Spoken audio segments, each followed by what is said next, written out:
Have any of you ever written a story? Okay. Did your characters do what you wanted them to do? All the time, right?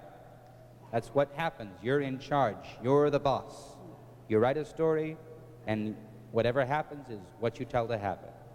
Yes?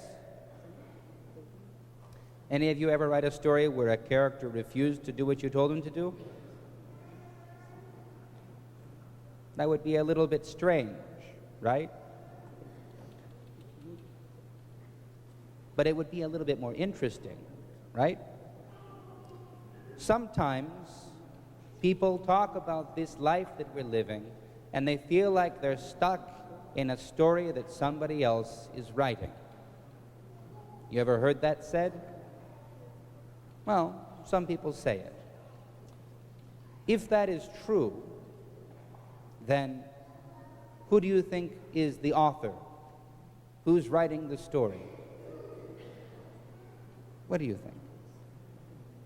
Jesus. God is the author, because he made the world and he made all of us. We are in a world that God made for us. Do we always do what he wants? Now, how does that work? Because he's the author. How can we get away without doing exactly what he wants us to do? What do you think, Vasily? Because God gave us free will. Because he's not just any old author. He's God. And he didn't make us just as characters in a story. He made us real people who can choose to love him and choose to disobey him. Right?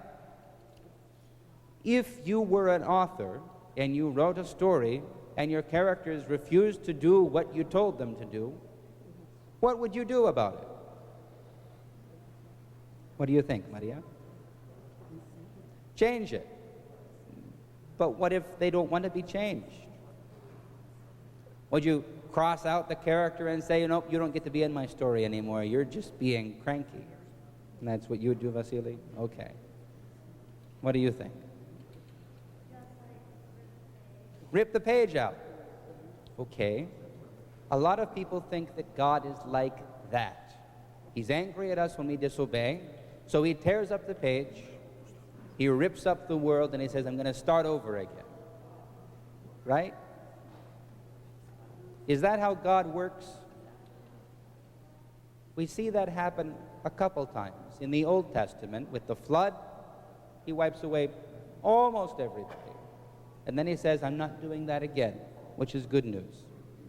What's the other option? If you're an author and your characters aren't behaving like they're supposed to behave. What do you think, Vasily? Forgive them. But how do they know you forgave them? They're stuck inside the book and you're outside. What do you think, Justin? Try to teach them to be better. How are you going to teach them? You're outside and they're inside. And they don't want to do what you say. What do you think?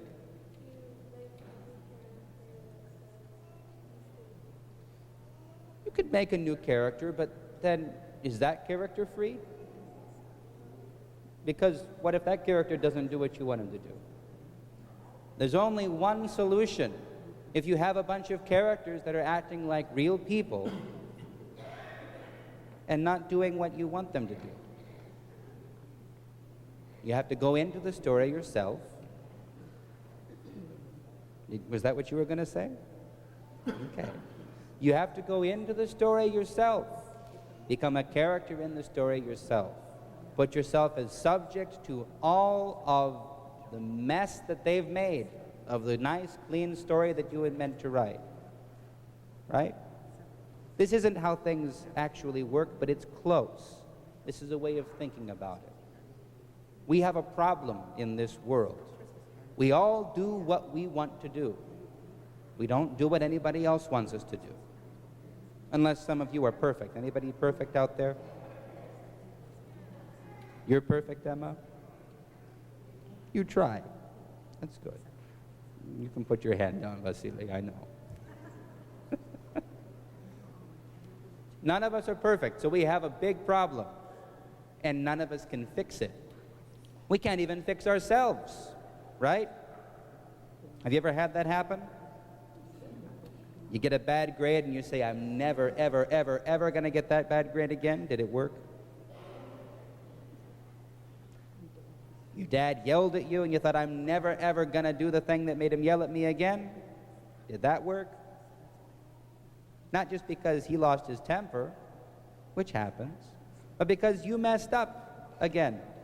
We have a problem. We can't even act like characters in our own story. We can't control ourselves. So, I say all of this because there is a name that we give to Jesus about this time of year. It's a Hebrew name, and it's Emmanuel, Emmanuel. And it means God is with us. And that is what happens at Christmas. God, who made the world and all of us, and told us how he wanted us to live, and was sad when we didn't do it that way, comes into the world to fix it. Not by forcing us or requiring us to do this or that, not to threaten us, but to love us, to teach us, to heal us, to lead us out of darkness into light. That's what we celebrate at Christmas. God comes into his world, as crazy as if I jumped into the bulletin that me and Miss Susan make in the office every week, except crazier, because I'm just bigger than the paper. God is infinite,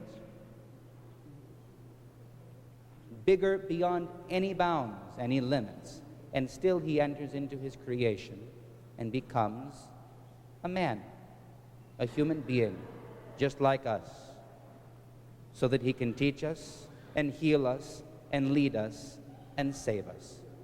That's what Christmas is about. God is with us. And that's plenty enough good news for one day.